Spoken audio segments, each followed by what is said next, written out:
My name is Arif. At the time this happened, I was 34 years old and working as an ambulance driver for a private emergency service. It was a Thursday night in late November. The weather was unusually cold for that time of year, and there had been light rain earlier in the evening. I had already finished my shift around 11. I was sitting at the ambulance station drinking tea and waiting for the next driver to arrive so I could go home. My helper, Naeem, was sitting across from me. He was 23. We had worked together for almost 2 years. Ambulance drivers in our area usually don't go alone on long-distance calls. There are practical reasons for that. Someone needs to help carry the patient or body, deal with paperwork, open gates, talk to relatives, and assist if something goes wrong on the road. That night, Naeem was supposed to finish his shift with me. We were talking about completely ordinary things. He was complaining about his phone. I was telling him that he spent too much money on food. Then, at 11:47 p.m., my phone rang. I answered. "Hello?" A man's voice said, "Is this the ambulance service?" "Yes, we need an ambulance immediately." I asked where he was calling from. He gave me the name of a village about an hour and a half away. "What's the patient's condition?" There was a pause. Then he said, "It's not a patient." I immediately understood. "A dead body?" "Yes." "From a hospital?" "No, from a house." I asked what had happened. Again, silence. Then the man said, "The police have already seen the body. We just need to take him to the hospital in the city." Something about his voice bothered me. I asked, "How did he die?" The man took a breath. "They said it was sudden." "Heart attack? I don't know." Then he added, "Please come quickly." The call ended. I looked at Naeem. He had already understood from my expression. "Dead body?" I nodded. "Where?" I told him. He frowned. "That's far." "I know." He stood up and grabbed his jacket. "Let's go." At 11:56 p.m., we left the station. The first part of the journey was completely normal. We took the main highway before turning onto a narrower road. The rain had left the asphalt wet. Our headlights reflected off the road like two long white tunnels. There were trucks on the highway, but after we left the main road, traffic became almost non-existent. At 12:31 a.m., the family called again. The same man spoke. "Where are you?" I told him we were about 20 minutes away. "Please don't be late."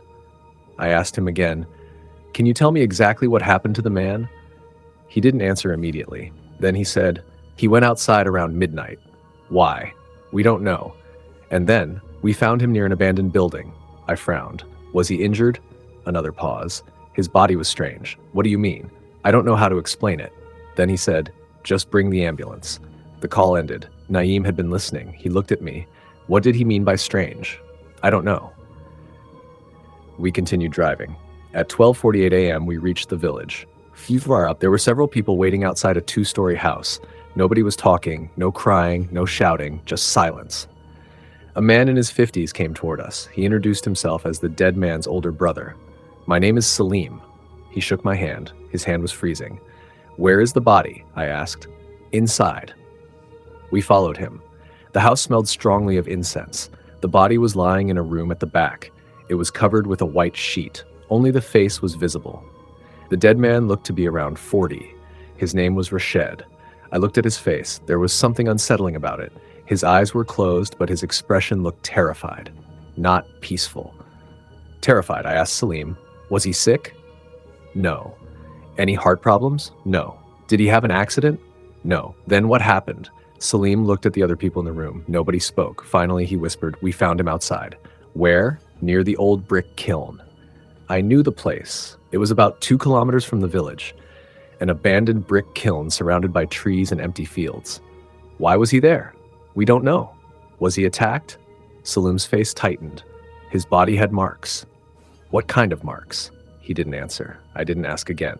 We transferred the body onto our stretcher. It was heavier than I expected. Very heavy. Naeem and I struggled with it. 2 relatives had to help us. When we finally secured the stretcher inside the ambulance, Naeem quietly said, "Brother, was he really this heavy?" I told him, "Maybe his clothes are wet." But they weren't. The body was dry. At 1:03 a.m., we closed the rear doors. Salim gave us the hospital address. It was a medical college hospital in the city, approximately 1 hour away. He told me they would follow us in another vehicle. We started driving. For the first 15 minutes, nothing happened. Naeem sat beside me. The ambulance was quiet except for the engine. At 1:19 a.m., I heard a sound from the back. Tap. I looked at the mirror. The body was lying still. I ignored it. A few seconds later, tap. This time, Naeem heard it too. He looked at me. Did you hear that? Yes. Something hit the wall, probably the stretcher. He turned around. The rear compartment was dark. Only a small interior light was glowing. The body was completely covered. Naeem stared at it. Then he turned back. Everything's fine. We continued. 5 minutes later, tap, tap, tap. This time the sound was rhythmic. 3 taps, pause, 3 taps, pause, 3 taps. Naeem looked at me again. Should we stop? No. Why? Because the body is strapped down. It's probably the stretcher moving. He nodded, but I could tell he wasn't convinced. I quietly began reciting Ayatul Kursi. Naeem noticed. He joined me. Neither of us spoke after that. At 1:34 a.m., we entered a completely deserted stretch of road. There were trees on both sides. No houses, no shops, no streetlights. The road was narrow enough that 2 vehicles could barely pass each other. I reduced the speed. Then something appeared in the rearview mirror. At first, I thought it was a person, a woman. She was standing in the middle of the road far behind us. I looked forward. There was nothing. I looked at the mirror again. She was still there. She wasn't walking. She was simply standing. Long black hair covered her face. I blinked. The mirror was empty. I felt the hairs on my arms stand up. Naeem noticed. What happened? Nothing, brother. I'm fine. He looked at me. Did you see someone? I didn't answer. He slowly turned toward the rear window. Don't. He stopped. Why? Just don't look. He nodded. We continued. Then, bang! Something struck the rear doors. Naeem jumped. I nearly lost control. Another bang! Bang! The ambulance shook. Brother, I know! Bang! This time it sounded like something had thrown its entire body against the door. Naeem grabbed the handle above his seat. Stop the ambulance. No. What if someone is back there? There is nobody back there. Another impact. Then silence. We both stared ahead. For almost a minute, nothing happened. Then came a sound from the rear compartment. A low growl. Grrr. Naeem's face went white. He whispered, "That isn't a person." I said nothing. The growl came again, longer this time. Then a scratching sound began. Scratch, scratch, scratch. Something was dragging its fingernails across the metal wall. Naeem started reciting Surah Al-Falaq. I joined him. We didn't stop. The scratching continued for almost a minute. Then suddenly, silence. At 1:49 a.m., the ambulance began slowing down. I pressed the accelerator. Nothing. The engine sounded normal, but the vehicle felt as though someone had attached an enormous weight to the back. The speed dropped from 60 to 40, then 30. I pressed harder. The engine roared. Still, the ambulance barely moved. Naeem looked at the dashboard. Engine problem? I don't know. Then I felt something. The entire rear of the ambulance seemed to sink. The suspension groaned. The vehicle became heavier, much heavier. I could barely steer. Then Naeem said, "Brother." What? Don't look at the mirror. I looked anyway. The body was sitting upright. The white sheet had fallen around its waist. Rashed's head was hanging forward. I slammed the brakes. The ambulance stopped. Naeem screamed. I stared through the mirror. The dead man's head slowly lifted. His eyes were open. He was looking directly at us. I couldn't breathe. Then his mouth opened. Not like a person waking up. It opened slowly. Too slowly. Far wider than it should have. Naeem was crying. "Don't look, brother." I looked away. We both started reciting Ayatul Kursi. Then something happened. The ambulance suddenly became light. The engine surged. The vehicle shot forward. I almost hit the steering wheel. I looked at the mirror again. The body was lying flat. The sheet was back over his face. I stopped the ambulance. Should we call the family? Naeem shook his head. No. Why? Who would believe us? He was right. We started moving again. At 2 a.m., we heard crying. A man was crying from the back, quietly, like someone trying not to be heard. Then came a whisper. "Help me." Naeem looked at me. "Did you hear that?" "Yes," the voice came again. "Please." Then the crying became louder. "Please help me." Naeem began trembling. I asked, "Who are you?" Silence. Then, "Don't leave me here." Naeem whispered, "Brother, don't answer." The voice suddenly changed. It became deeper, almost animal-like. Then came a growl. The crying stopped, and we heard something else. Chewing. Wet chewing. Chomp, pause. Chomp, pause. Then a tearing sound. R.I.P. Naeem covered his ears. "Don't listen." I couldn't stop hearing it. The sound became louder. Chomp, chomp, chomp. Then something scraped against the floor. I could smell something. A terrible smell, like rotten meat. It filled the ambulance. Naeem covered his nose with his shirt. "Brother, I know." "What is happening back there?" "I don't know." Then we heard a woman laughing, very softly, right behind our seats. Naeem began reciting Surah An-Nas. I joined him. The laughter stopped. At 2:17 a.m., we finally reached a town. There were streetlights again. Houses, shops, people. I felt relief. Then I looked at the rearview mirror.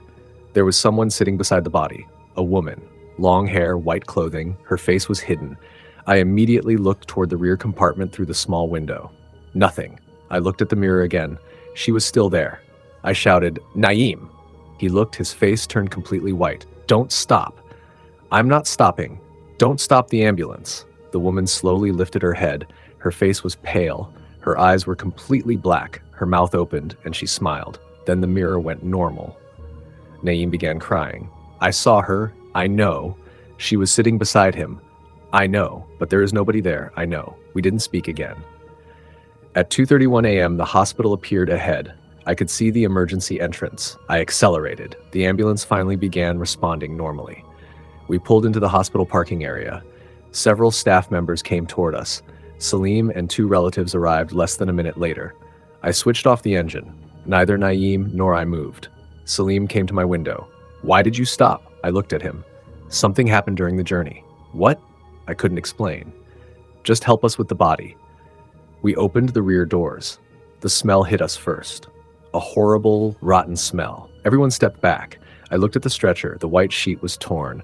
There was blood everywhere. The body was no longer intact. Large portions of flesh were missing from the chest and abdomen. Naeem screamed. Salim collapsed against the ambulance. One of the hospital attendants immediately called for a doctor. The doctor arrived. He examined the body. Then he looked at us. "Was the body like this when you picked him up?" "No." "Are you sure?" "Yes." "How long was the journey?" "About an hour and a half." The doctor stared at the wounds. "These are fresh." Salim began crying. "But..." The doctor looked at him. "What?" Salim shook his head. "When we found him, there were marks on his body." "What kind?" "Small wounds." The doctor looked at the body again. "Nothing like this?" "No." I told the doctor everything. The sounds, the knocking, the growling, the crying, the body sitting up, the woman in the mirror, the chewing, the sudden weight. I expected him to laugh. He didn't. He simply listened. When I finished, he looked at the body. Then he said, "There's something you should know." "What?" "The police report says this man died approximately 6 hours before you arrived." I stared at him. "So?" The doctor looked at the clock. It was 2:39 a.m. He had already been dead for hours. I felt cold. "What are you saying?" The doctor pointed at the wounds. "If these injuries happened during your journey, then something happened after death." Nobody spoke. Then Salim whispered, "That's impossible." The doctor nodded. "Yes." We thought that was the end. It wasn't. 3 days later, I received a phone call from the hospital. The doctor asked me to come in. I went alone. He showed me the post-mortem report. The cause of death was still uncertain, but there was something else. The body had traces of mud beneath its fingernails. Mud from the same type of soil found near the abandoned brick kiln. I asked him why that mattered. He said, "Because the body was found lying on dry ground." I didn't understand. Then he showed me a photograph. There were deep scratches on the man's palms, as though he had been desperately trying to crawl. But the police had found no evidence that he had crawled anywhere. The doctor looked at me. "Did you hear anything from the back of the ambulance?" I nodded. "What?" I hesitated. Then I said, "Someone asking for help." He stared at me. Then he quietly said, "The man's last words, according to his brother, were also 'help me.'" I never asked him anything else. I stopped taking night shifts after that. Naeem quit the job completely. We never spoke about that night for several months. Then, one afternoon, I met him at a tea stall. He looked at me and asked, "Do you remember the woman?" I knew exactly who he meant. "Yes." He lowered his voice. "There was something I never told you." "What?" "When the body sat up, I waited. You remember how you saw him looking toward the rear?" "Yes." "He wasn't looking at us." I frowned. "Then what was he looking at?" Naeem stared at me. "The woman." I felt a chill. "What woman?" "The one standing behind the ambulance." I shook my head. "I didn't see her then." He nodded. Neither did I. Then how do you know? He looked directly into my eyes. Because the dead man's eyes were following her. I didn't understand. Then he said, she was moving around the ambulance. How? She was walking beside us. On the road? No.